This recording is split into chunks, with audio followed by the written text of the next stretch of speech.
일일 설교하겠습니다.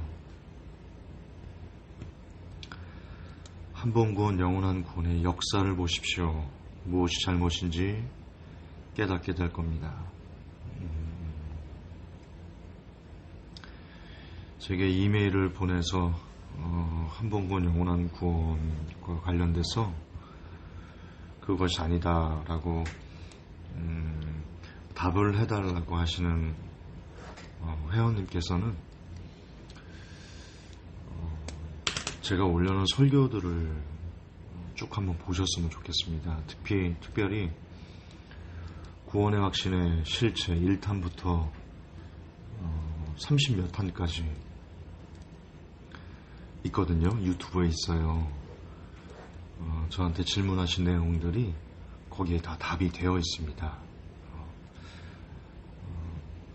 정말 그렇게 많이 궁금하시면 직접 찾아보는 노력도 필요할 거다. 저는 그렇게 생각합니다. 정말 과연 그런 거 아닌가 그렇게 알고 싶으시다면 그 설교를 다 듣고 다 들으시고 그래도 부족한 것 같다. 그럼 그때 다시 한번 메일을 보내서 질문을 해주십시오. 그럼 그때는 제가 아주 정성스럽게 답을 해드리겠습니다. 신명기 11장 26절에서 28절인데요.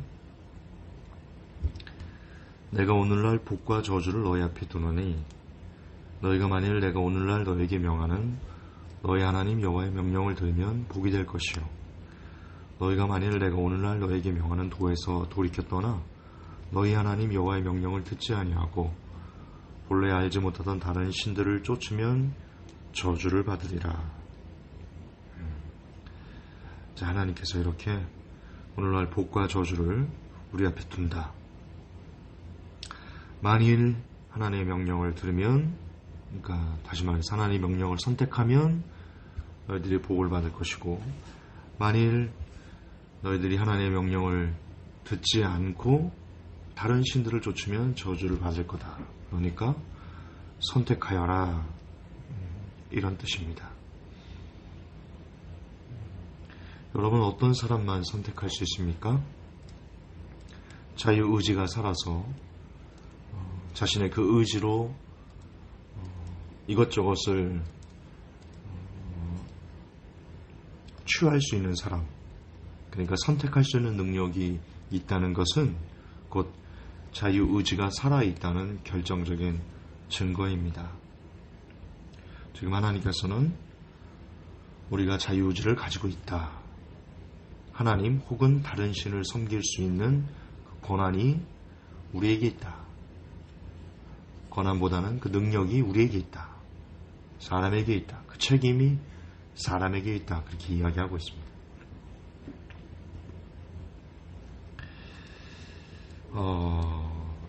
한번 그 역사를 좀 살펴봤으면 좋겠는데요. 여러분, 한 번 구원 영원한 구원이란 개념을 어떻게 하셨어요? 태어나자마자 사과를 보고 이거 사과. 태어나자마자 바나나를 보고 바나나. 태어나자마자 텔레비전을 보고 저거 텔레비전 이렇게 말하는 아기가 있습니까? 다시요. 어떤 아기가 이제 엄마 탯줄을 끊고 처음 세상에 딱 나왔어요. 나오자마자 강아지를 보고 강아지. 그렇게 말할 수 있는 아기가 있나요? 그 있을 수 없는 일이죠. 즉 우리가 배우지 않으면 누군가가 사과를 어머니나 그 사회 환경이 사과를 보고 이건 사과, 바나나를 보고 바나나, 강아지를 보고 강아지 이렇게 알려줘야지 그 사람이 그것을 학습해서 이게 사과구나, 이게 바나나구나, 이게 강아지구나, 이게 텔레비전이구나 이렇게 알 수 있게 되는 거죠. 무슨 말이냐? 한 번 구원 영원한 구원을 여러분이 어떻게 하셨냐고요. 성경에 한 번 구원 영원한 구원이라고 정확하게 이렇게 문장화돼서 있는 내용이 없거든요.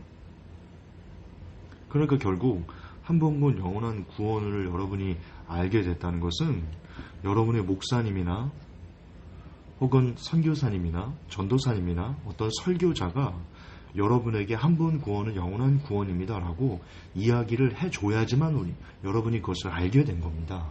배워서 알게 된 겁니다. 그러면 그 목사님이나 설교자는 그걸 어디서 배웠을까요? 당연히 신학교에서 배웠습니다. 신학을 하지 않은 분이 어떤 설교자나 목사님으로부터 한 번 구원 영원한 구원이라는 것을 듣지 못한 사람이 스스로 성경을 보면서 한 번 구원 영원한 구원이라는 말을 내뱉을 수가 없습니다. 성경엔 그런 문장이 안 나오기 때문이죠. 그리고 성경만 보면요, 한 번 구원 영원한 구원을 절대로 지지할 수도 없습니다. 왜냐? 성경에는 그렇게 안 나오거든요. 그런 개념이 안 나오거든요. 결국 신학교에서 목사님들이 그것을 배우고, 전도사들이 그것을 배우고, 선교사님들이 그것을 배우고, 그래서 그걸 성도 여러분들에게 한 번 구원 영원한 구원입니다 라고 알려줬기 때문에, 그래서 여러분들이 인지해서 한 번 구원은 영원한 구원이다 라고 알게 된 겁니다. 자, 그러면 신학교는 그걸 어디서 가르쳤을까요? 어디서 배워서 그것을 가르쳤을까요?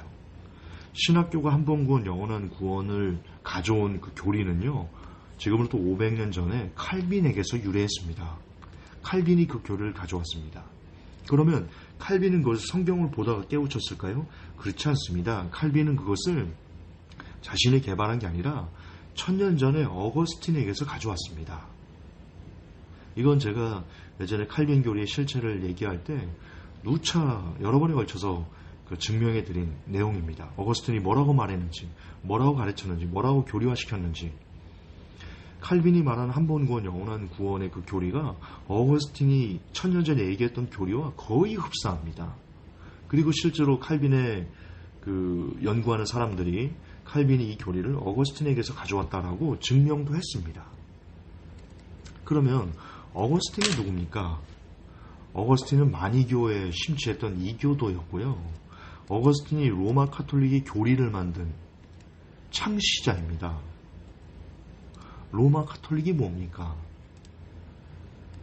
자줏빛 옷을 입고 금잔을 손에 든 음녀들과 가정한 것들의 어미가 로마 카톨릭입니다. 로마 카톨릭은요, 313년 콘스탄틴 누젠가 콘스탄틴 뭐 어쩌고저쩌고 하는 사람이 313년에 밀라노 칙령을 발표하면서 로마의 공식 국교가 됐죠. 근데 그때 기독교를 국교화시킨 게 아닙니다. 로마 카톨릭의 실체 제가 분명 얘기해 놨는데요. 로마는요,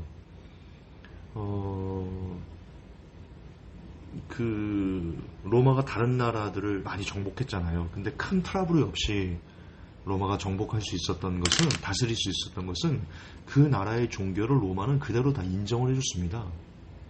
각 나라마다 각각의 신들이 있잖아요. 그 신을 그대로 다 인정을 해줬습니다. 굉장히 포용 정책을 썼습니다. 그래서 로마 카톨릭은 기독교도 인정하면서 이방 종교도 더불어 인정한 혼합된 지상 최대의 음녀가 바로 로마 카톨릭입니다. 그 로마 카톨릭의 교리를 창시한 사람이 어거스틴입니다. 어거스틴 좋은 사람이 아닙니다. 안타까운데요. 언젠가는 이 진리를 만천하고 알게 되는 그런 날이 오겠죠. 하나님께서 그리 하시겠죠. 결국 여러분, 정리를 해보면 한 번 구원 영원한 구원이라는 개념은 누군가가 가르쳐줬기 때문에 지금의 성도들이 알게 되는데, 그 한 번 구원 영원한 구원이라는 교리의 시작이 지상 최대 음녀인 카톨릭의 작품이라는 것입니다. 그것을 칼빈이 끌어온 거고요. 그것을 500년 동안 소위 말하는 개신교라는 분들이 그걸 배운 거고요. 전파한 거고요. 칼빈이 가져온 한 번 구원 영원한 구원을 다시 한번 뜯어볼게요. 이게 튤립교리라고 하는데, 첫째, 사람은 전적으로 타락했다. 자유의지가 죽었다. 그래서 스스로는 하나님을 절대로 인지할 수 없다. 그 정도로 사람은 완전하게 타락했다. 이게 전적 타락입니다. 칼빈의 한 번 구원 영원한 구원 교리는요, 여기서부터 시작됩니다. 이렇게 인간은 스스로의 힘으로 자유의지가 죽었기 때문에 스스로 하나님을 인지할 수 없을 정도로 완전히 타락했기 때문에 하나님께서 그 사람들을 구원하기 위해서는 무조건적으로 선택하셔야만 한다. 근데 그 사람들이 많지 않아.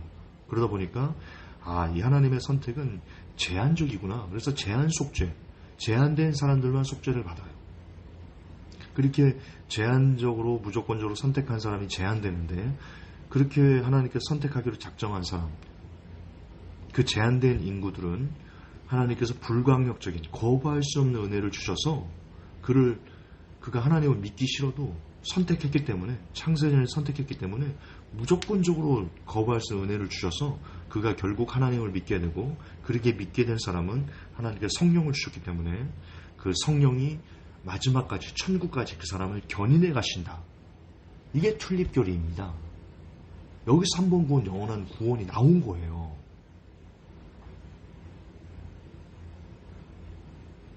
전적 타락, 무조건적인 선택, 제한된 속죄, 불강력적인 은혜, 성도의 견인. 이게 앞글자만 따서 튤립이라고 하는 튤립교리.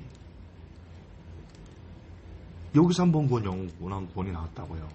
근데 어쨌든 한 번 구원, 영원한 구원의 첫 시발점을 여는 전적 타락이 인간의 자유의지가 죽었다.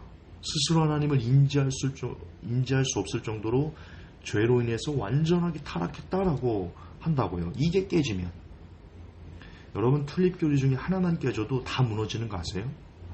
근데 어쨌든 이 튤립교리를 시작하는 첫 번째 단추가 무너지면, 다시 말해서 사람이 자유의지가 죽지 않았다는 것이 증명되면 칼빈의 5대 교리는요, 그대로 무너지는 모래성이 됩니다. 그러면 칼빈의 5대 교리가 그대로 무너지면 한 번 구원, 영원한 구원은요, 그대로 무너지는 겁니다. 맞지요? 제 말이 과장됐나요? 허황되나요? 제가 감히 다시 도전할게요. 목사님들, 신학 박사님들, 지금 제가 말한 논리를 깰 수 있으면 깨세요. 이메일 주세요. 공개적으로 붙어보자고요. 공개적으로 붙어보자고요. 제가 몇 년 전부터 공개적으로 붙어보자고, 논쟁 한번 해보자고 말씀드렸거든요. 잘난 차려고 그런 게 아니에요. 이게 잘못된 거거든요. 칼빈 교리는 성경적이지 않거든요. 첫 번째, 인간의 자유의지는 죽지 않았습니다. 오늘 본문 보세요. 오늘 본문 보세요. 내가 오늘날 복과 저주를 너희 앞에 둔다. 너희가 만일 내가 오늘날 너희에게 명하는 너희 하나님 여호와의 명령을 들으면 복이 될 것이요, 너희가 만일 내가 오늘날 너희에게 명하는 도리께 떠나 너희 하나님 여호와의 명령을 듣지 아니하고 본래 알지 못하던 다른 신들을 쫓으면 저주를 받으리라. 이게 뭐예요? 선택하라는 거잖아요. 하나님께서 선택할 수 있는 능력이 없는 사람들에게 선택하라라고 말씀하시나요? 그렇게 하나님이 사악한 거짓말을 역사하시는 분입니까? 아니잖아요. 선택할 수 있는 능력이 있으니까 우리 보고 선택하라고 한 거죠. 그것은 선택할 수 있는 자유의지가 살아있다는 겁니다. 그렇기 때문에 그걸 선택한, 하나님을 선택하지 않고 다른 신을 선택한 사람들에게 그 죄를 물을 수 있는 겁니다. 맞지요? 당연히 맞지요. 그럼 지금 칼빈이 말한 튤립교리의 첫 단추부터 잘못 끼워진 거예요. 처음부터 성경적이지 않은 거라고요. 중간에 가다가 성경적이지 않은 게 아니라 구원론에 대해서는 칼빈이 좋은 얘기도 많이 했죠. 하나님 영광을 나타내는 말도 많이 했습니다.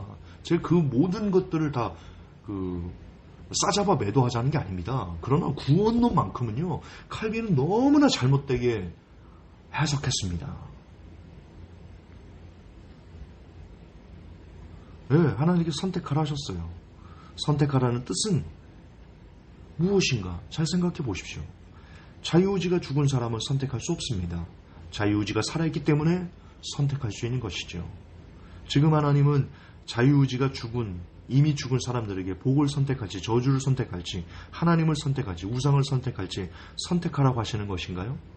아닌 거 아시죠? 하나님 그렇게 장난치는 분 아니십니다. 이 외에도 하나님께서 신구약을 통틀어서 계속해서 사람들에게 모든 선택권을 사람들에게 위임하셨다라는 내용들이 정말 수백, 수천, 수만 군데에서 나타납니다. 성경을 뭐라고 표현할까? 창세기부터 계시록까지의 성경을 저는 어떻게 요약하고 싶냐면요, 하나님께 살 길을 열어놓으시고 살기를 다 열어놓으신 다음에 그걸 그대로 사람들에게 주고 선택해. 삶을 선택할지 죽음을 선택할지. 마치 성경 전체가 선악과를 두고 이걸 먹고 죽을지 아니면 먹지 않고 살지를 선택해 라고 하는 것 같은, 창세기 3장에 나온 선악과 사건이 성경 전체의 압축판인 것 같은 그런 느낌을 받습니다. 저도 제법 성경 많이 읽었거든요. 근데 성경은 이리 보고 저리 보고 요리 보고 둘리처럼 막 여기저기를 봐도요, 창세기 3장의 선악과 사건의 압축판이에요. 그게 여러 가지 형태만 바꿔서 끊임없이 하나님께서는 우리에게 선택을 요구하십니다. 살 길을 열어놓은 상태에서 선택을 요구하십니다. 근데 사람들은 그것을 계속 까먹어요. 선악과를 계속 먹어. 그래서 계속 죽음의 길로 가는데 그걸 또 하나님께 불쌍해서 계속 살려내셔. 이게 성경의 역사 같아요. 그러다가 나중에 계시록에서는 완전히 그동안 쌓아놓으셨던 하나님의 진노의 포도주를 완전히 그냥 부어버리죠. 그러면 세상이 끝납니다.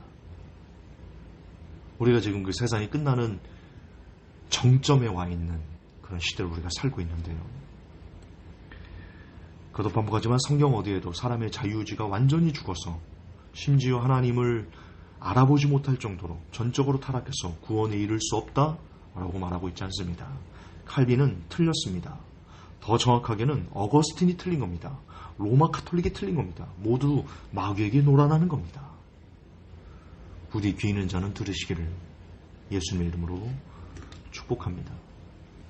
하나님, 오늘 한 번 구원, 영원한 구원의 역사를 거슬러 올라가서 왜 한 번 구원, 영원한 구원이 성경적이지 않은지, 왜 칼빈이 틀렸는지를 다시 한번 되새김질하였습니다. 하나님 압니다. 칼빈이 하나님의 영광을 위해서 좋은 얘기도 많이 썼고 좋은 말도 많이 했다는 것을 압니다. 그러나 하나님 아시지 않습니까? 구원론만큼 칼빈처럼 왜곡되게 가르친 사람은 없었습니다. 우리가 빨리 눈을 뜨고 어서 이 한 번 구원, 영원한 구원의 망령에서 벗어나야 조금이라도 더 살기 위해서 몸부림칠 터인데 부디 우리의 눈들이 더 많이 열리기를 소원합니다. 그럴 수 있는 은혜를 우리 모두에게 하나님 부어주옵소서. 예수님 이름으로 기도합니다. 아멘.